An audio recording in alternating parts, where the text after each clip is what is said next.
Hello and welcome to Intimate Lens. I'm Dr. Katz, and today's focus is on sex after giving birth.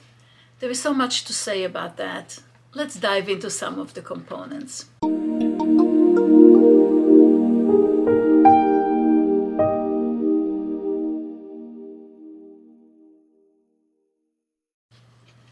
Historically speaking, the period after giving birth, about the first 12 weeks or so, were considered the postpartum period. Nowadays, they're being termed the fourth trimester, as there is much more understanding of the different processes that take place during this time of coming home with a new bundle of joy and the adjustments that take place.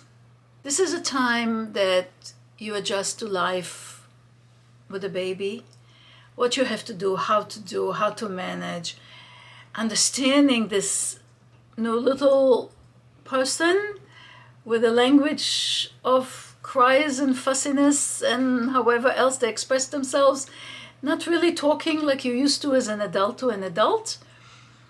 You're trying to adjust to how to manage yourself, how to manage your relationship with a partner if you have one, how to manage the family all coming over and wanting to be so engaged, and you maybe want to be just left alone a little bit. This is also a period of time when your body goes through the process of restoring itself to pre-pregnancy state.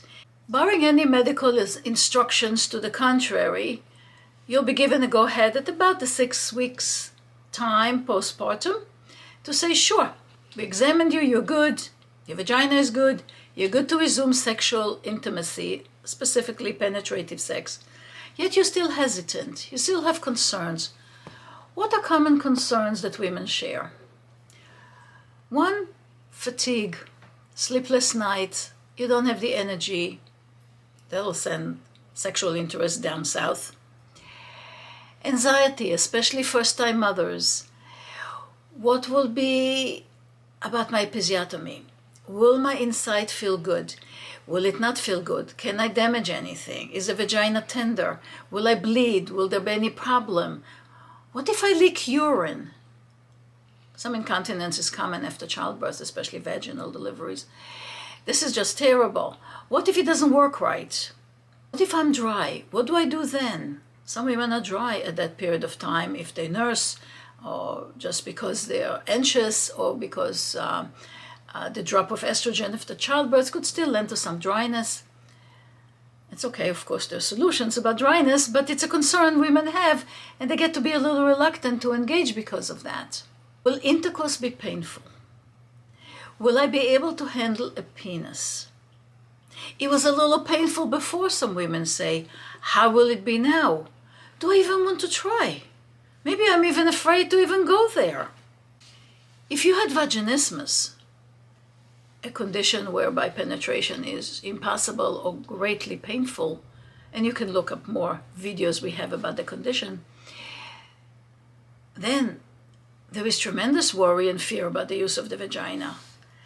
And if you could not do penetrations before childbirth, now the added effect of having given birth makes it even more complicated. What about I'm not feeling sexy? I'm still a little blobby looking after pregnancy and childbirth. I am not my gorgeous toned me. Maybe I'm leaking some milk from my breasts. I just don't feel sexy. Who would want me? And even if partner says, sure, no problem, you just don't feel sexy. And if the woman does not feel good about herself, she will not tend to engage sexually. She will again drop it down on the list of to-dos and list of interests. What about being overwhelmed with a new life? Being so busy with managing the baby, life, responsibilities, the family, everybody around, your mind is just not on sex. Remember, to engage sexually, the woman in particular, more than the man, has to shut down her brain, has to put the mundanes of life away, has to be able to just say, nothing matters right now. I'm just going to tune into the physical of nice, the physical of being together sexually, the physical feeling of getting aroused. Those things don't happen when the mind is busy. Those things don't happen when we are racing in our minds about all kinds of other worries or concerns. So if you're so overwhelmed with life, it might be very difficult for you to shut down the brain and say, nope, now it's time to have fun and sex. Nothing else matters. Some women will find it extremely difficult to do.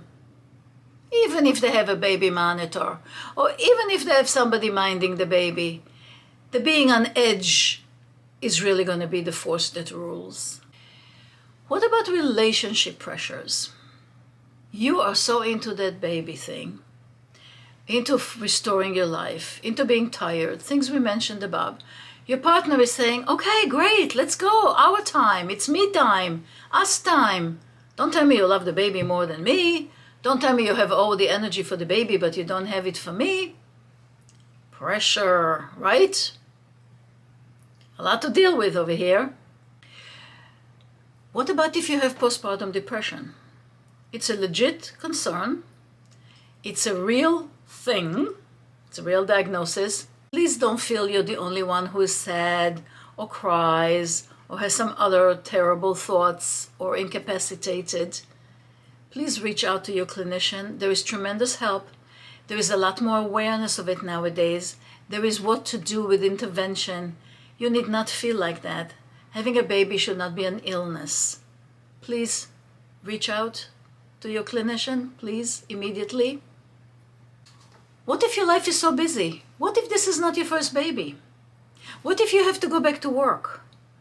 What if you own a business? What if you have to take care of parents or family members? Life, busyness. For a female, drop sexuality again, down the totem pole. It takes a huge effort to realign and rebalance the responsibilities of life.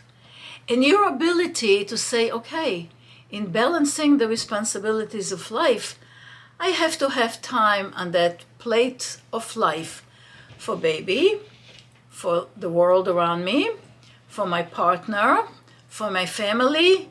And what about self? Self typically falls by the wayside with women. Women tend to constantly be the saviors, the helpers, those who take care of things. But you got to take care of yourself too. And restoring sexual intimacy is part of your total health program. It is important, whether you do it with yourself because you don't have a partner, or you do it with a partner, or you do it both ways. This is part of you, part of your health, part of balancing that plate of life of yours. Very important. Living in an imbalance is not a healthy thing, and it will show itself with breakdowns along the way. Let's be reminded. The female sexual organ is her brain. Did you guess that? It's her brain. One negative thought, one positive thought can go from killing it to making it. The clitoris is a sexual organ that delivers the physical sensation. But the clitoris could be worked on and stimulated however long one wants if the mind is not in cahoots and the mind does not give it the go-ahead, yes, I turn on my sexual switch, yes, now I am into that mode. The rest of the world is shut out.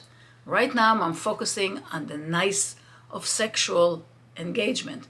If the brain doesn't do that, the clitoris is not going to go anywhere.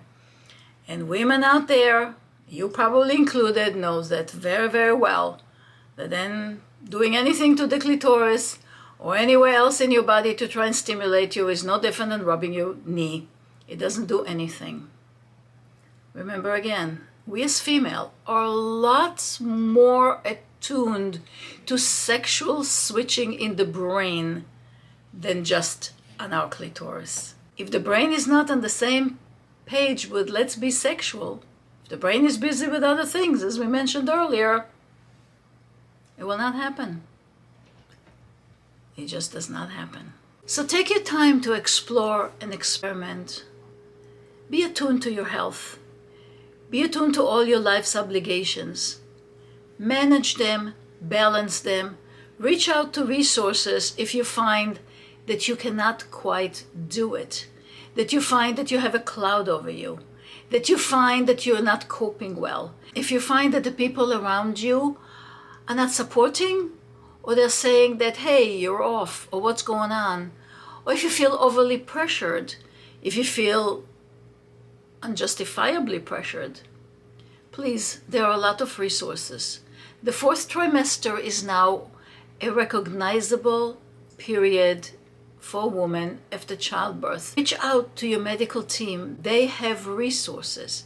Your medical team should include your medical provider, your mental health provider, sexual health provider, lactation counselor if you have any, pelvic floor physiotherapist if you're involved in any work or you need work. They have solutions. Reach out. Don't live alone. The more we connect, the more we interact, the more we ask our questions, the faster answers are coming our way. Having a baby is a healthy process. It's not an illness. It's not a curse. It's not a disease. And if something does not go smoothly, please take care of yourself so you can enjoy your new child and your life and yourself in the most positive way possible. Thank you for watching. Hopefully you got inspired. Let us know if you have any questions. Share, like, subscribe, follow the links, and we'll see you next time.